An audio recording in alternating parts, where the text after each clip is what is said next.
Via Justiça de hoje, nós vamos falar sobre o Pix, o novo sistema de pagamentos e transferências no Brasil.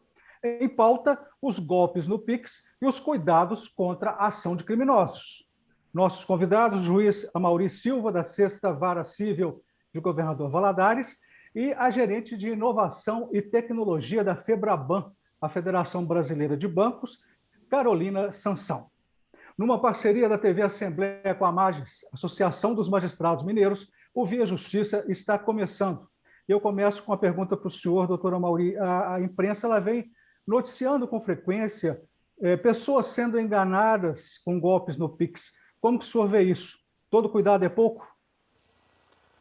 Eu quero registrar inicialmente os meus agradecimentos pelo convite, pela iniciativa, um assunto que está na pauta aí das relações de consumo das instituições financeiras.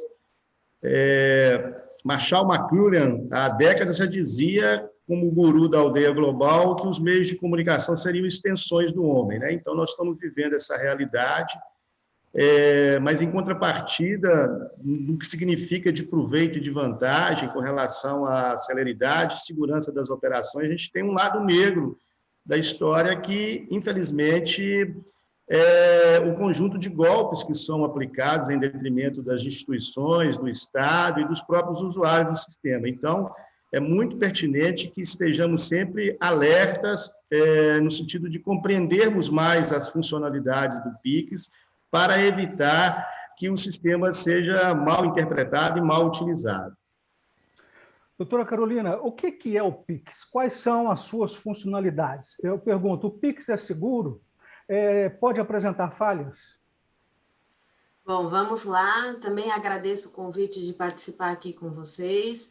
Respondendo a sua questão, o Pix é uma nova forma de realizar transferências entre pessoas, entre empresas e pessoas, é uma nova forma de transacionar o dinheiro, assim como o TED, assim como o DOC, assim como outros meios já existentes financeiros. O Pix ele vem puxado por uma agenda de inovação do próprio Banco Central, e a grande diferença do Pix com os outros meios de pagamento é justamente a disponibilidade. Uma vez que as transações são realizadas 24 horas por dia, 7 dias por semana, todos os dias do ano, sem parada. Podemos afirmar, sim, que o Pix é seguro, porque, além dele utilizar a rede do Sistema Financeiro Nacional, que é uma rede mundialmente conhecida pela sua segurança, todas as mensagens são criptografadas desde o início ao fim, e todas as mensagens, seriam todas as transações, ela possui um ID de rastreamento. Então, o Pix é seguro.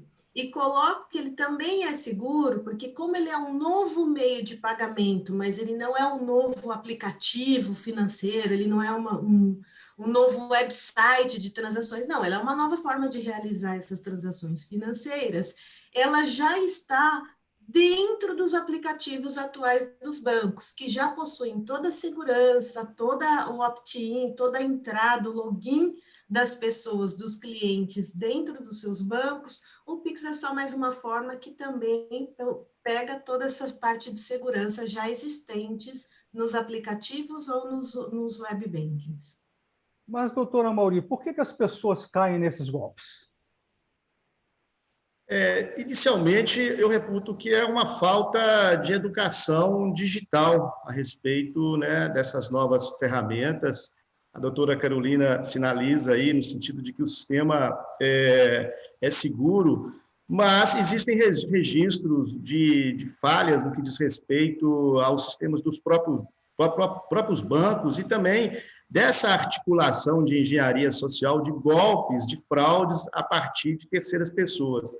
Existe uma preocupação da autoridade monetária, do Banco Central, tanto que editou agora recentemente, ainda no mês de junho, uma resolução no sentido de que agora, no próximo mês de novembro, já vai articular como um manual de resolução de disputas entre os usuários e as instituições bancárias, possibilidade de estorno, de revogação das transações que às vezes sejam instrumentalizadas por fraudes ou mesmo por erros do sistema.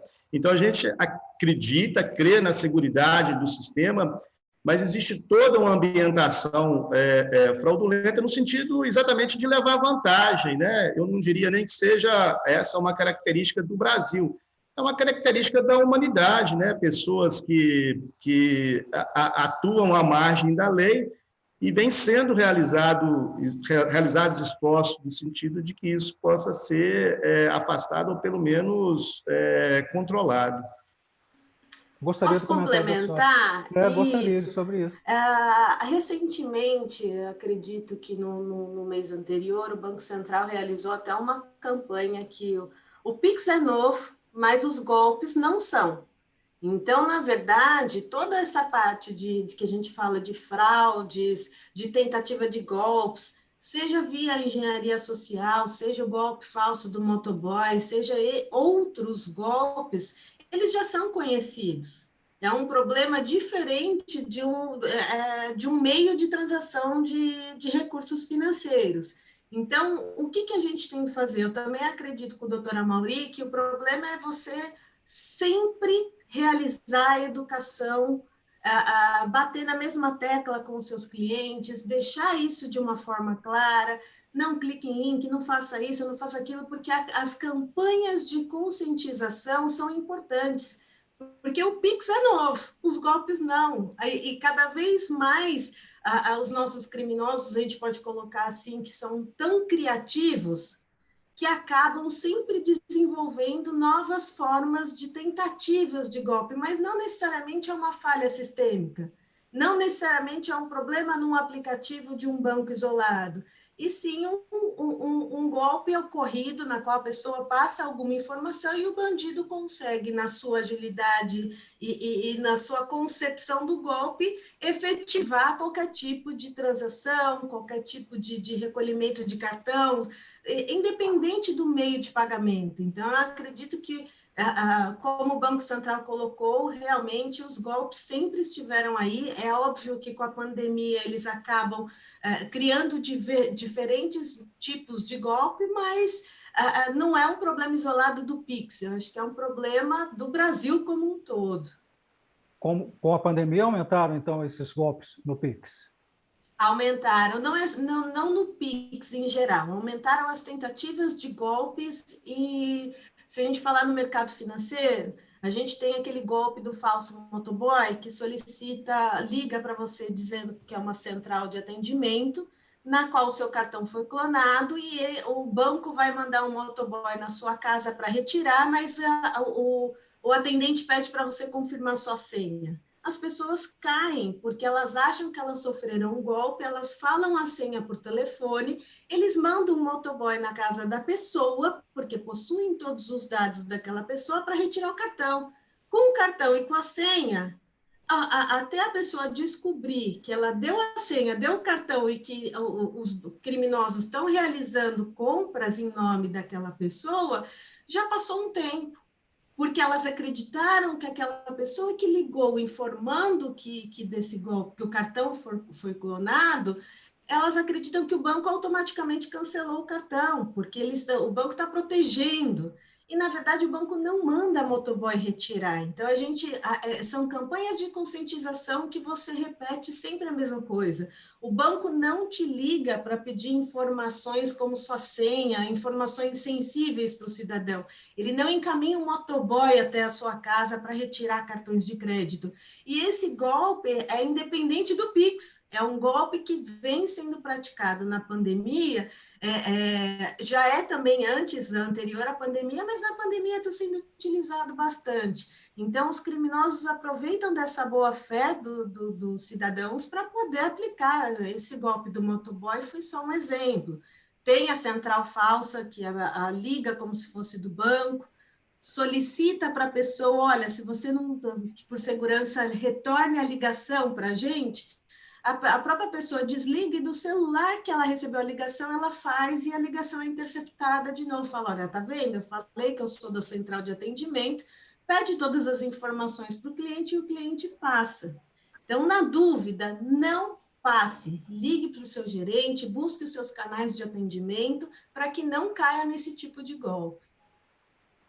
Doutora Mauri, ela está falando sobre esses golpes, mas a gente sabe que tem outros golpes no Pix, né? O golpe do WhatsApp, ela falou da central falsa, esse aí do motoboy, né?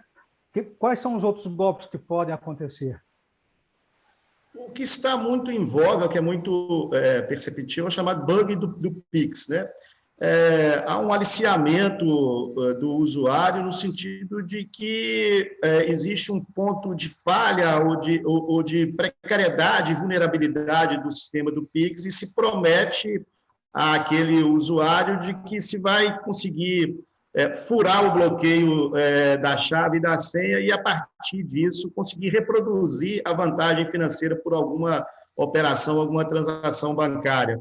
E isso com requintes de sofisticação. São gravados vídeos falsos, todos maquiados, para dar uma sensação de estabilidade para o usuário, e ele acaba fornecendo o acesso e depois percebe-se que é uma fraude, é um crime, né? Tal qual aquele antigo da corrente de se acreditar que se pagar uma quantia mais à frente vai se angariar e receber em dobro, né? É um crime de estelionato ou furto. Mas existe o bug, doutora Carolina, no Pix? Não, de forma alguma. Esse golpe também, após estudos, quando o golpe veio à tona e nós fomos nos aprofundar nele, não é um golpe, não é um golpe. É um golpe, mas não é uma falha sistêmica. Na verdade, são bandidos arquitetando o plano na qual ela utiliza a ambição de um cliente ali de boa-fé que vai receber um Pix em dobro, e são dois bandidos arquitetando aquele golpe numa conta. Então, coloca, olha, vou fazer uma transferência de um Pix, você vai ver que vai aparecer outro Pix do mesmo valor porque é uma falha do banco. Ele faz uma transferência, um outro bandido, 1 minuto depois, realiza a mesma transação, a pessoa acaba acreditando que aquilo é verdade e cai no golpe. Mas essa é uma outra forma criativa que os bandidos inventaram, que os criminosos inventaram para praticar esse tipo de golpe. Quais são as penalidades para quem é descoberto, doutora Mauri? Quais são as leis que garantem a proteção dos clientes? Nós tivemos agora aprovada, no final de maio, a Lei 14.155 de 2021, que ela, pela primeira vez, trouxe a previsão do crime da invasão de dispositivo eletrônico, ou mesmo de rede social, como crime autônomo em busca da obtenção de vantagem ilícita. Essa descrição que eu fiz aqui, a doutora Carolina fez, na minha concepção, se enquadra nesse comportamento. A pena é agravada entre 4 e 8 anos de reclusão, se efetivar o prejuízo econômico à terceira pessoa, seja a instituição financeira ou mesmo algum usuário. Então, isso, obviamente, a gente sabe que não vai resolver plenamente, mas dá a legitimidade de atuação para a polícia, para o Ministério Público, para o Poder Judiciário. E eu gostaria de ressaltar aqui que o ambiente bancário, de transações bancárias, sempre vai ser meta de opção para os criminosos, né? Sempre foi assim, é uma questão criminológica. Mas a minha percepção nesse aspecto, principalmente nesse período agora da pandemia, é que existe pouco investimento no sentido da preparação educacional do consumidor para ele lidar com essa diferença. Isso é uma responsabilidade de todos, é uma responsabilidade do Estado através da autoridade monetária, uma responsabilidade também das instituições bancárias. A doutora Carolina, no encontro recente que tivemos, ela dizia que a FEBRABAN parece que prepara algum tipo de marketing, publicidade, no sentido de conscientizar os consumidores, e isso o próprio Código do Consumidor exige. A gente tem que ser preparado para poder lidar com essas ferramentas novas e ficar a salvo dessa sanha criminosa de ilicitude que leva prejuízo a toda a sociedade. Nós vamos fazer agora um rápido intervalo e voltamos em instantes com Via Justiça.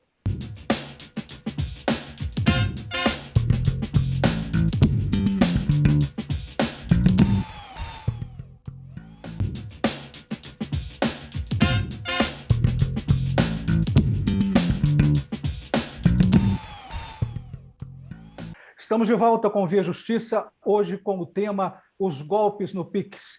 Os cuidados necessários contra a ação de criminosos. Participam do programa o juiz Amaury Silva, da 6ª Vara Civil de Governador Valadares, e a gerente de Inovação e Tecnologia da FEBRABAN, a Federação Brasileira de Bancos, Carolina Sansão. Nesse bloco eu começo com a senhora, doutora Carolina. Doutor Amaury, no final do bloco anterior, ele falava sobre a questão de se ter um olhar mais especial, um olhar especial sobre essa questão da proteção, investimentos. Quanto que os bancos estão investindo nessa questão de proteção? Os bancos em voz têm aproximadamente 24 bilhões anualmente em tecnologia, sendo 2 bilhões destinados à parte de segurança, seja em treinamentos, seja em novas tecnologias, mas investem na proteção dos seus aplicativos, dos seus web bankings, somente nessa questão. Mas a senhora concorda com aquilo que o doutor Amaury disse, na questão de trabalhar o usuário, que precisa de mais investimentos nessa questão? Quer dizer, a senhora falou dos bancos se protegendo e do consumidor, vamos dizer assim. A FEBRABAN, concordo, e aqui a FEBRABAN nós investimos em campanhas de conscientização. Nós temos a Semana de Segurança Digital, na qual a gente tem uma semana só falando em proteção, só dando as dicas de golpes, solicitando ali esclarecimentos, repetindo sempre as mesmas campanhas, dizendo sempre as mesmas coisas. Não clique em link, não atenda telefone, não passa, porque a gente também entende aqui na FEBRABAN que essas campanhas e a educação aos clientes, elas precisam ser constantes, até porque a velocidade de golpes e as tentativas ali de golpes também andam numa velocidade rápida, e, em contrapartida, a comunicação também precisa acompanhar. Pois é, doutora Amaury, mas o senhor veja bem, o cidadão comum é difícil acompanhar isso nessa rapidez, né? Como é que o senhor vê essa questão? Todos os atores envolvidos têm que afunilarem seus esforços nessa trajetória, né? É isso que preconiza a Constituição Federal, quando tem um capítulo próprio à proteção das relações econômicas e do consumidor. Eu acho que a FEBRABAN tem como cumprir esse papel, mas também nós precisamos de outros atores, né, sociais. Essa divulgação, por exemplo, principalmente com o apoio da mídia, em todos os seus setores, eu acho que leva a um grau de esclarecimento. Nós temos que também observar que temos um contingente de usuários de serviços bancários hoje com formação, às vezes, limitada, e que vai ter uma dificuldade no acompanhamento da evolução tecnológica, da questão digital, e precisa-se de uma atenção específica nesse ponto. Lógico, não há como a gente fazer isso sem ser com um viés maciço para alcançar todos. Impossível se educar individualmente, né, um volume imenso de pessoas. Mas tem que se antever a essas ações fraudulentas, porque o sistema bancário vai ser sempre atrativo para ações desse nível. Então, a minha percepção é que ainda a gente tem, de todos os setores, ainda uma baixa iniciativa no sentido de levar a essa educação digital. Mas eu confio que isso pode ser transformado. Doutora Carolina, qual que é a dimensão do Pix hoje no Brasil? Quais os valores movimentados até hoje, né, em comparação com outros tipos de transação? E se você pegar o último mês de maio, fechando do início ao fim, em Pix nós tivemos mais de 617 milhões de transações realizadas. Então, o Pix ele começou a ganhar atração, até porque é um novo produto, então tem aquela acomodação e o conhecimento do produto, só que hoje em maio, em menos de um ano do Pix em produção, nós já temos um mês com 617 milhões. Comparado com a TED foi transacionado neste mesmo período, no último mês de maio, aproximadamente 115 milhões de transações. Mas o que a gente vê se pegar os dois produtos que são comparáveis? A TED, existe uma migração, e podemos até confirmar que a TED tem uma tendência para a realização de valores mais altos. até dentro de um período, porque a TED tem um horário que ela é permitida a realização, mas tem uma movimentação de realizações mais altas. Enquanto o Pix, ele tem aumentado o volume de transações, só que em valores mais baixos. Mas o Pix, ele acomodou, ele vem com essa transformação e acomodação dos outros meios. Aqui a gente fala, não é um rouba-monte. O que a gente está falando é, entrou um novo meio de pagamento, existe ali a acomodação, a aceitação natural do produto, um equilíbrio entre os demais meios, mas também existiu um aumento na quantidade de transações, até muito puxado pela pandemia, uma vez que as pessoas estão utilizando mais pagamentos de forma remota, comprando de forma remota, realizando transações. Durante um período da pandemia, o acesso às agências, por mais que os bancos permanecessem abertos, os acessos das agências, houve uma migração também para as transações. Nós podemos dizer que só no ano passado, em 2020, nós tivemos um aumento de aproximadamente 75% de uso somente no canal de celular, somente em aplicativos de celular. Então, existe sim uma acomodação do Pix, um equilíbrio entre os demais meios, um aumento transacional, que fala, então, não foi um rouba-monte, teve uma acomodação. Mas a gente acredita que o Pix tem o potencial de realmente cada vez mais crescer, tanto em volume de transações quanto em volume de milhões transacionados. Mas pelo que a senhora falou aí, TED Doc não vão acabar, não é isso? Não é isso não, né? Não vão acabar. Não, TED Doc não vão acabar. Até hoje a gente tem o produto de cheque, então TED Doc não vão acabar. A gente tem ali eu trouxe o cheque porque é um exemplo, né? Hoje a gente fala de meios digitais e a gente vê que ainda o cheque existe. Então ele não acabou com a migração digital. E comparado ao DOC, existe sim uma redução na quantidade de transações realizadas via DOC. Mas TED e Pix, acredito, não vai acabar, um não vai substituir o outro, são produtos complementares. Então, as pessoas que já têm uma adaptação e um costume de utilizar TED, ou as empresas que já têm um sistema preparado para esse tipo de transação, não vai migrar de uma vez para o Pix. Então, a gente acredita que são produtos que vão conviver ainda por muito tempo. Não há uma programação até a data tal, acaba um produto e um assume totalmente. Doutora Mauri, as redes sociais em Belo Horizonte, essa semana, ficaram agitadíssimas, apresentando, né, um texto sobre golpes no Pix, golpes de R$ 250, que seria o seguinte: a pessoa recebe lá, depositei 250 na sua conta, mas foi um depósito indevido, você me devolve? E aí a pessoa vai e devolve sem conferir. Só que quem depositou agendou, ou seja, aquele dinheiro não caiu na mão da pessoa lesada. É o chamado Pix agendado, né? Como é que o senhor vê isso? Eles são criativos, né? Os criminosos são criativos, né, doutora Camille? Cada hora arruma uma coisa. A criatividade, ela digamos assim, mais potente do que o melhor dos romancistas que você pudesse imaginar, um Machado de Assis, um Tolstói, enfim.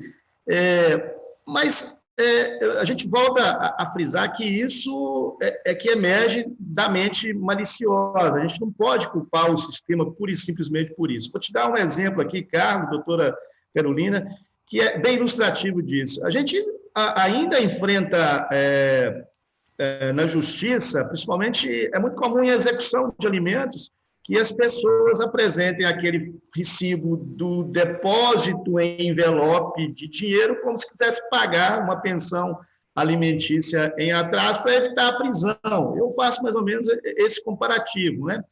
Então, justamente o nível de informação, de conhecimento para poder tabular os mecanismos da ferramenta do Pix é que vai levar segurança ao usuário. Eu acho que se tiver a pessoa com esse conhecimento, ele pode evitar uma boa parte das fraudes.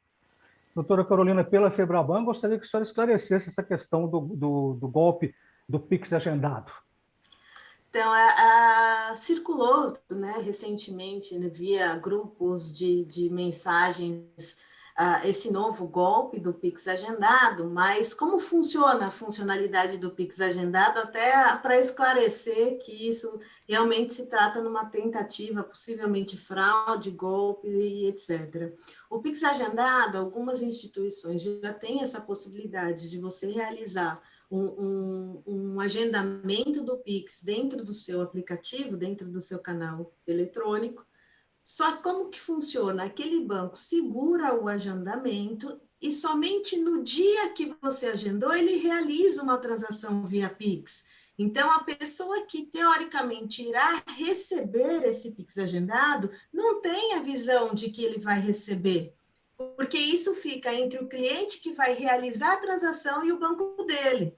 Então, é uma tentativa de golpe, até dado recentemente, o Banco Central colocou em produção o Pix Cobrança, que é essa possibilidade de emitir ali um QR Code, que é aquele tipo código de barras que nós estamos acostumados a ver, com data de vencimento, com cobrança de juros e etc., muito semelhante ali a um boleto, e os criminosos têm como o doutora Mauri colocou, tem ali uma criatividade, uma inteligência que, se aproveitando de uma nova funcionalidade na qual ainda a população não tenha tanto conhecimento de como ela opera, eles começam a criar diversas tentativas de golpe e aquela, colou, eu ganhei, tento com outro e assim vai.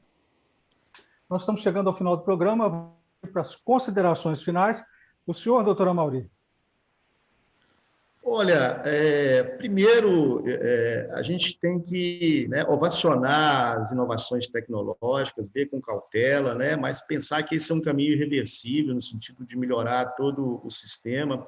Para o usuário, para o consumidor, acho que a regra é a partir de um princípio de desconfiança, infelizmente, pelo menos nesse momento, com relação às interações que outras pessoas vão se aproximar, como mensagens maliciosas, caminhos da internet maliciosos, às vezes algumas provocações de engajamentos em redes sociais que podem levar a ser vítima de uma fraude, né? E, em absoluto, agora a gente tem essa legislação que aumentou pena para o crime de furto praticado em dispositivo, para o crime de estelionato também, a própria invasão de dispositivo. Se houver uma percepção de que isso ocorra, acionar a polícia para que haja registro da ocorrência e que isso possa ser desvendado, inclusive, para que o Estado tenha a estatística e saiba trabalhar preventivamente. Se você me permite, Carlos, vou dar um exemplo do que aconteceu comigo recentemente, há menos de 20 dias. Um ex-aluno que tinha o meu contato pelo WhatsApp e a gente conversava pelo aplicativo, já há muito tempo não falava comigo. Um belo domingo, eu recebi uma mensagem como se fosse dele, aquela conversação canhestra, tentando se aproximar, pedindo para poder passar um valor para ele. O que eu fiz? Já estava em vigor a lei nova, eu fiz uma ocorrência policial, liguei para ele para poder me certificar. Então, toda essa cautela eu acho que é necessário até que haja uma melhor acomodação e, obviamente, que essa é uma dinâmica permanente. Duvido que vai se encerrar. Cabe a nós, então, fazer esforços nesse sentido. Doutora Carolina, as considerações finais da senhora, colocando o que a senhora achar importante que eu não tenha perguntado. Acredito que a gente pode encerrar aqui, possa encerrar passando algumas dicas, né, de segurança.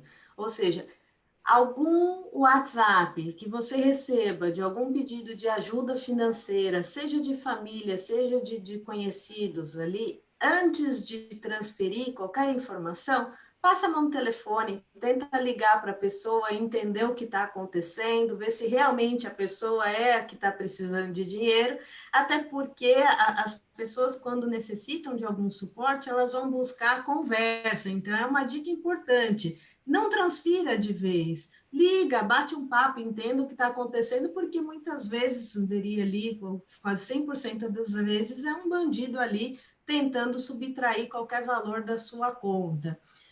Links, hoje a gente recebe muito, clique aqui para terminar seu cadastro, clique aqui, o banco detectou qualquer problema, clique no link.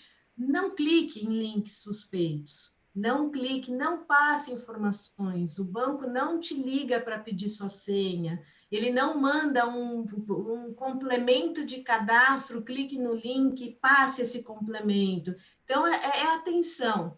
Na dúvida, como a doutora Mauri colocou, se certifique. Na dúvida, entre em contato com sua instituição financeira, entre em contato com seu banco, entre em contato com seu gerente, utilize os meios, os canais digitais para sanar a dúvida se realmente é o banco que fez o contato, se não fez, porque a gente precisa ter esse olhar atento para justamente não cair nesses golpes que são antigos, mas vêm à tona com uma nova solução, que é o Pix. Rapidamente, a doutora Mauri falou procurar a polícia, mas pode procurar os bancos também para denunciar o golpe? O banco somente se você tiver a dúvida de qualquer situação. Você caiu no golpe, vai entrar, igual a doutora Mauri falou, um mecanismo especial de devolução a partir de novembro.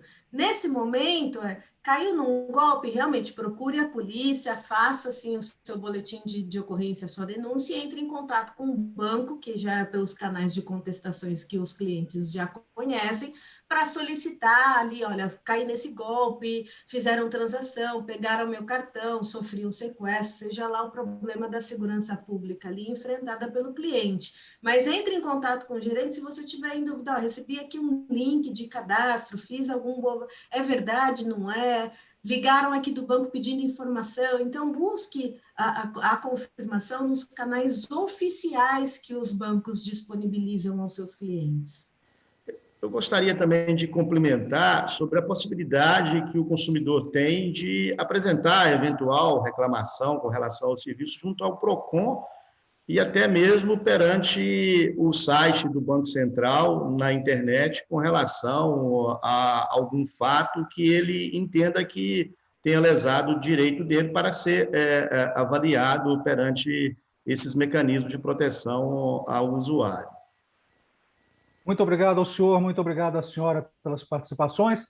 O Via Justiça de hoje termina aqui. Nós conversamos com o juiz Amaury Silva, de Governador Valadares, e com a gerente de Inovação e Tecnologia da FEBRABAN, a Federação Brasileira de Bancos, Carolina Sansão.